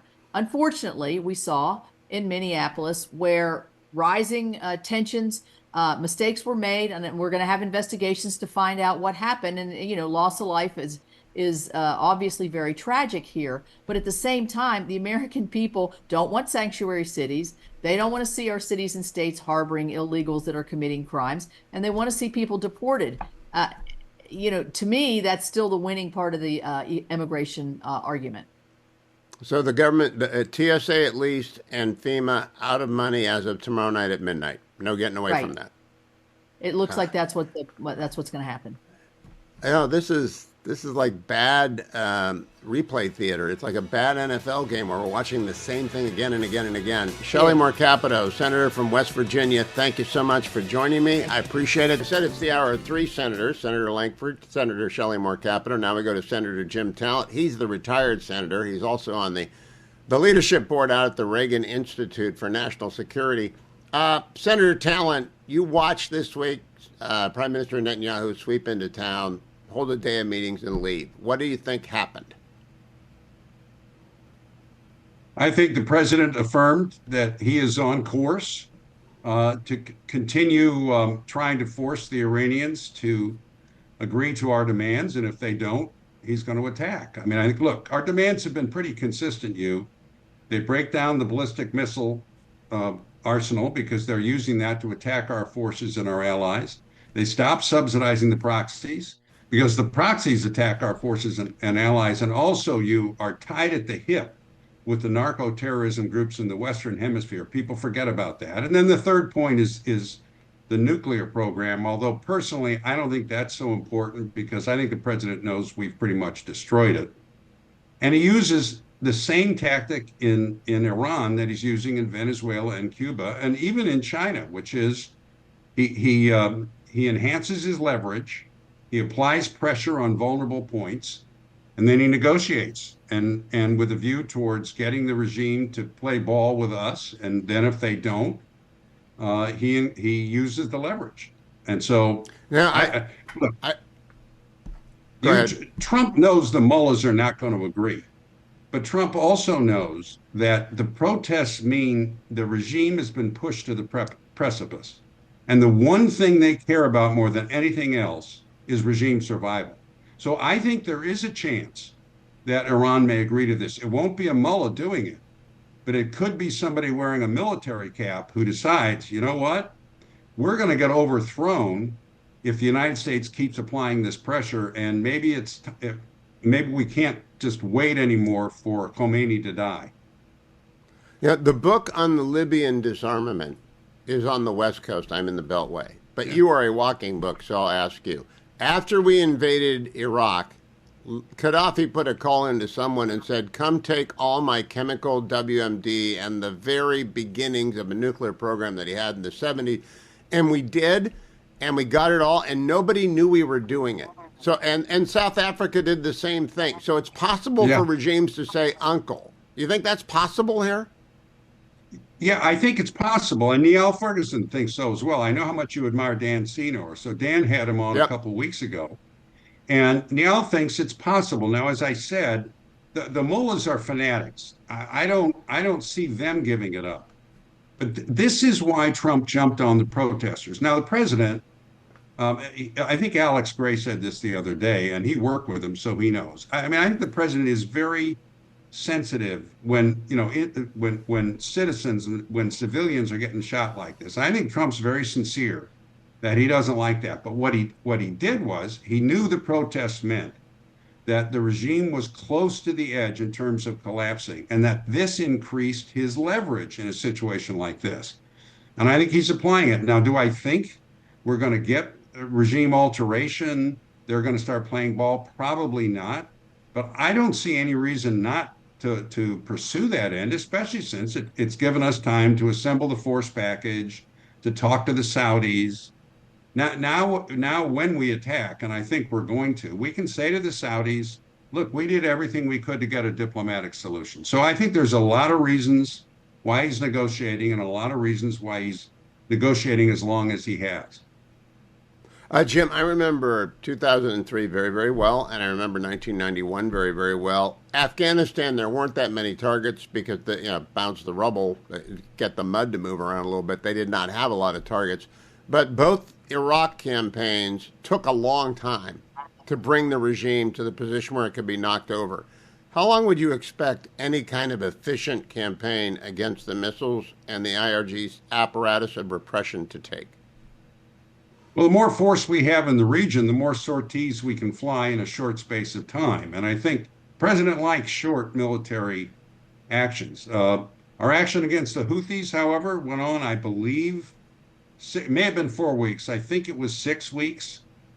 So, look, in a couple of weeks with the kind of force that we've assembled, and particularly if the Israelis join in, and I'd love to be a fly on the wall when they were talking about that, we can do a huge amount of damage. And the first thing they'll go after is the ballistic missiles. I'd bet good American money on that, and then probably command and control at the IRG.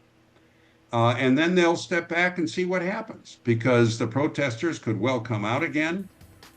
And again, what they're aiming for, I think, because, to overthrow a regime, you need factions of the regime to support the overthrow. I think that's what they're trying to get. People in the IRG. Stand by, Jim. I'm going to come back and talk to you about Cuba, because that's where overthrow the regime comes in as well. Jim, I know you're watching what we're doing to Cuba, and I've been following it as closely as I can, because you and I both have a lot of Cuban American friends. I mean, a lot of them, and they're on the edge of their seat. They don't have any power. They can't take off. Their planes can't take off on a regular basis. We're sending them humanitarian aid, meaning food and infant formula, stuff like that, but we're not going to give them any fuel. What's the end game here? Well, with Cuba, I have a feeling the end game really is to get rid of the regime. It would be nowhere near as messy as in a place like Venezuela, because there are so many Cuban expats who've been planning this, who could come in and take over. It's just an island, easier to control. And because this is a regime that is ideologically bankrupt and increasingly, and very close to being financially bankrupt as well. I mean, I would doubt that even the communist leaders there really believe in it anymore. I mean, they're probably where the Soviets were in the mid-1980s. So we're going to apply pressure by cutting off their oil and their revenue. I'm sure Marco Rubio has some other tactics in mind, and with a view towards just getting rid of it, which frankly we should have done, 70 years ago? I mean, it's a major threat having an adversary that close to our shores. It's time to deal with it. And they're pursuing the same playbook. There'll be variations there.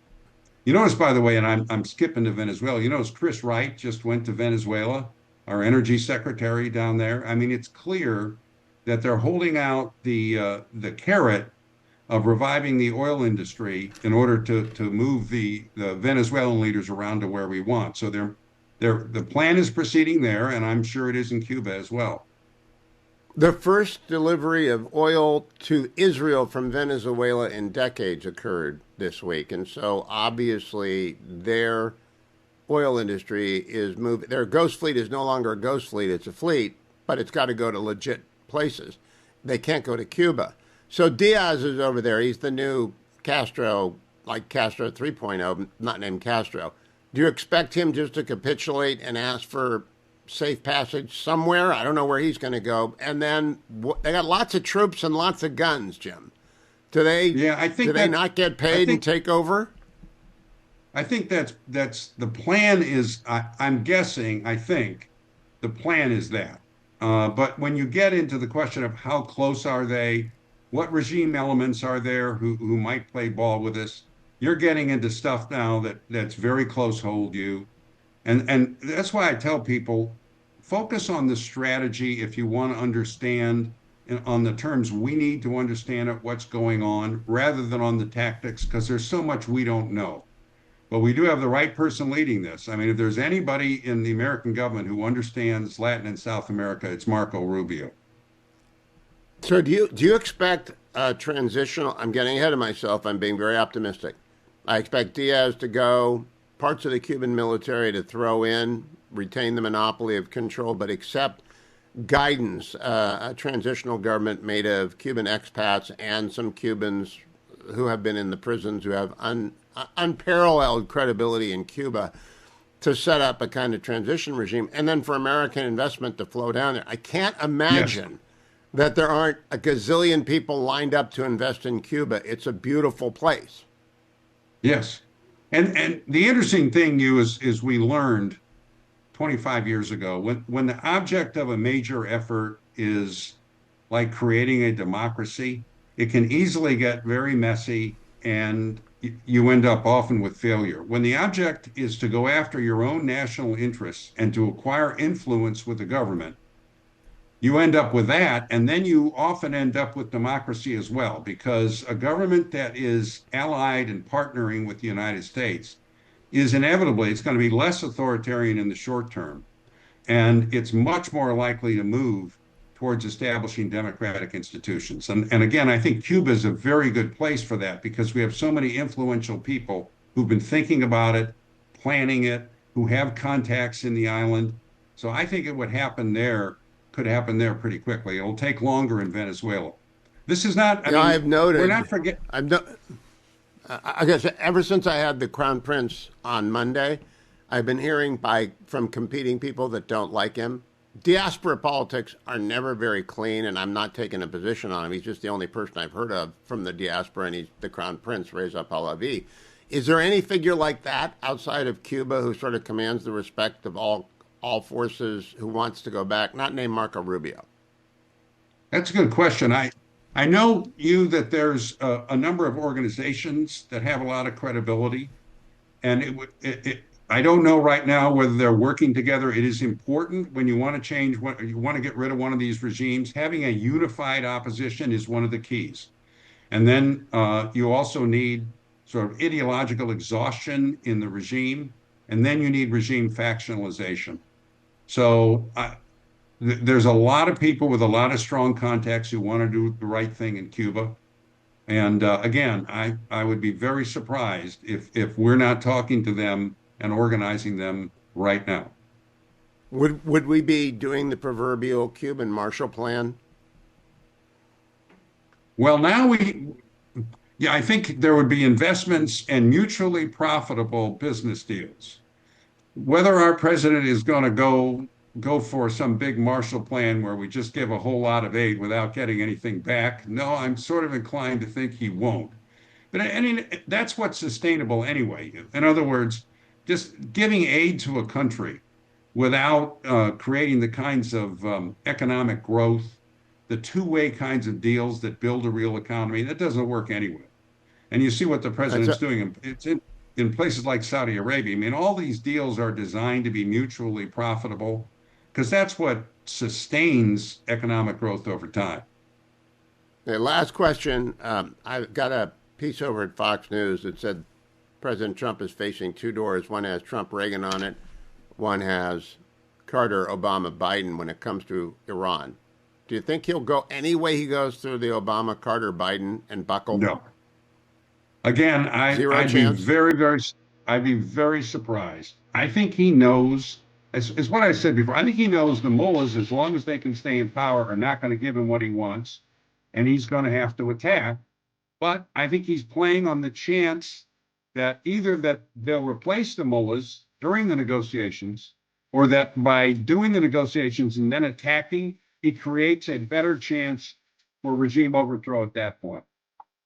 Senator Jim Talent, always good to talk to you. Follow him on X at Jim Talent. I'm going to go see my son's new house on Saturday before I go back to California. It's turned cold again, so I want to make sure the pipes haven't broken there.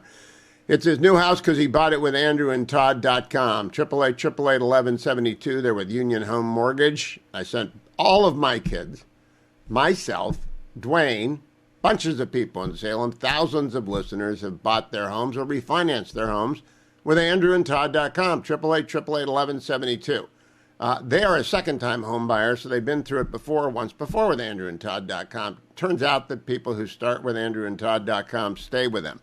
Why? Why do you call 888-888-1172? Great service, great information, experience. They know what they're doing, and they do it all over the country. If you don't have a realtor, they'll find you one like Gordon Wood in Alexandria, Virginia, or someone anywhere across the country.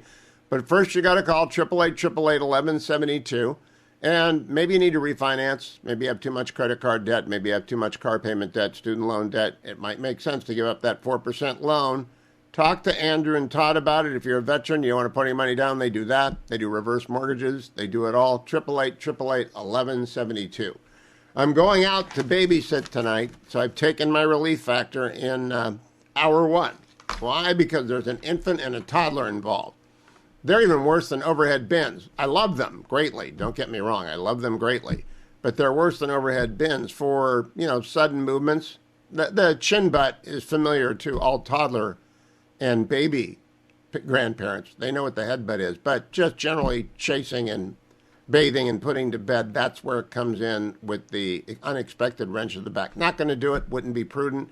But I took my relief factor because all grandparents ought to take it. Indeed, everyone who's working out today. I did get some miles in because I had the grand dog from the other kid over today, so we were running around outside and it's cold.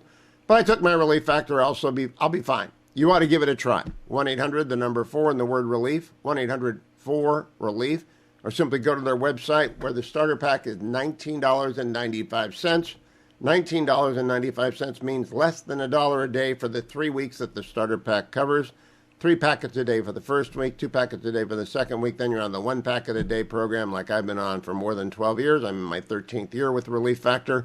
Only supplement I've taken that entire time. Call 1-800, the number 4, and the word relief, or go over to relieffactor.com, relieffactor.com. And please don't forget, over at Fox News, just Google Hugh Hewitt, Fox News. They'll take you to my page. Got all my columns for the last 4 years. Ever since I left the Post, I've been writing for Fox News. And I write 2 columns a week for them. And today is the column. I've said it maybe 100 times in the last 2 days, but I want you to hear it. I want everyone to hear it who listens. Donald Trump has the biggest decision of both terms in front of him, whether or not to attack Iran. He has two paths forward. One goes through a door marked Truman Reagan. The other one goes through a door marked Obama, Biden, and Carter. He doesn't want to go through that door. He wants to go through the door marked Truman and Reagan. Got a few weeks and even months to decide to do it. But in the meantime, pray that he makes the right decision. Pray for the American service people who are in harm's way and for our allies, but that he's got to make the right decision.